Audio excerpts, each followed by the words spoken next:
बड' लेटेस्ट आपडेटआव बयखौबो बरायबाय। दिनैनि रादाबखौ फरायदों आं प्रमद खाख्लारि। गिबि निउसआव दङ आसामनि मोननै जिल्लायाव अमा बेदर फाननाय बन्द'। कभिड-19 आरो जापानिज एनकेफेलाइटिसनि उनाव दायो आसामनि गुबुन गुबुन जिल्लानि दाब दाब जायगाफोराव गिख्रंथाव अमानि बेराम आफ्रिकान स्वाइन फेभारआ गिख्रंथाव महर लादों। बेबादिनो आसामनि मोननै जिल्लायाव बे अमानि बेरामखौ अमानि देहायाव बांसिन मोननाय जादों। जाउनाव अमा बेदर फाननायखौ बन्द' खालामनाय जायो। मन्त्रि अतुल बरा बिथाङा फोरमायनाय बादिब्ला तिनसुकिया आरो शिबसागर जिल्लायाव अमा बेदर फाननायखौ बन्द' खालामबाय। सासे बर'नि फिसाया दिल्ली पुलिसाव साख्रि मावो। मुंदांखा जाखांफु लिरगिरि किरेन बर'नि फिसाय मनिक बर'आ दिल्ली पुलिसाव साख्रि मावो। बिथाङा सासे ASI जानो हानाया बर' हारिनि थाखाय जोबोद गोग्गाथाव। आसामनि सासे मुंदांखा बयजोंबो सिनायजानाय देंखोगिरिया फिस्लायना गोलैनानै जखम जायो। आसामनि मुंदांखा देंखोगिरि जुबिन गार्गआ दिनै फुंनि समाव बाथरुम एबा दुगैग्रा खथायाव फिस्लायना गोलैनानै खर'आव दुखु मोनो। जखम जानाय देंखोगिरि जुबिन गार्गखौ डिब्रुगड़नि सानजिबानि हस्पिटालाव फाहामथायनि थाखाय थिसननाय जायो। मिथिनो मोननाय बादिब्ला जुबिन गार्गनि खर'आव मोनबा सिलाइ जायो। देंखोगिरि जुबिन गार्गआ डिब्रुगड़नि मानहारि रिजर्टआव दंमोन। बेयावनो बिथाङा दिनै फुंनि समाव दुगैग्रा खथायाव फिस्लायना खर'आव दुखु मोनो। मिथिनो मोननाय बादिब्ला जुबिन गार्गखौ बेलासिनि 5 रिंगायाव डिब्रुगड़नि सानजिबानि हस्पिटालनिफ्राय एयार एम्बुलेन्सजों लाबोनानै गुवाहाटीनि आयुर्चन्द्र हस्पिटालाव थिसननाय जायो। मख'नो गोनांदि जुबिन गार्ग बिथांनि देहाया थाबैनो मोजाङाव फैथों होनना BTR नि गाहाय प्रमद बर' बिथाङा इसोरनि खाथियाव आर'ज गाबदों।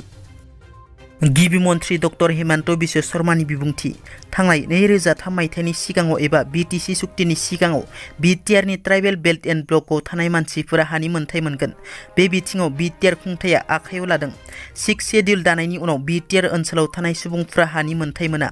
6 शेड्युल दानायनि सिगाङाव BTR ओनसोलाव थानाय सुबुंफोरा हानि मोनथाय मोननाया उचित होनना आसामनि गिबि मन्त्रि डक्टर हेमन्त बिश्व शर्मा बिथाङा बुंथियो। आसामनि तिनसुकिया जिल्लायाव मोनसे बिखा खामथावना जाथाय। सासे सुबुङा गावनि फिसाजोनि गोसो थोनाय लाइमोन सेंग्रानि खोमाखौ हादों। बे जाथाया तिनसुकिया जिल्लानि बरदुमसा पुलिस थानानि सिङाव थानाय सिमालुगुरि गामियाव सोमजियो। सिमालुगुरि गामिनि सीतारन्जन गगैया गावनि फिसाजोखौ सासे लाइमोन सेंग्राजों गोसो थोलायनायखौ मिथिनो मोननायनि उनाव सेंग्राया सिख्लाखौ मोनाबिलि समाव लोगो हमनो फैनायाव सीतारन्जन गगैया फिसाजोखौ न' सिङाव सेंग्राजों अजद खालामथाव थासारियाव नुनानै रागा जोंखाङो आरो उनाव हौवासाखौ दिरुंजों खानानै गाज्रियै बुयो। बुनायनि उनावबो रागा खमायलाङैयाव हौवासानि आगदा फारसेनि खोमाखौ 90% हायो आरो आगसि फारसेनि खोमाखौ खावसे हायो। बे जाथायनि उनाव दायनिगिरि सीतारन्जन गगैखौ पुलिसा हमो आरो खोमा हाजानाय हौवासाखौ फाहामथाय होगासिनो।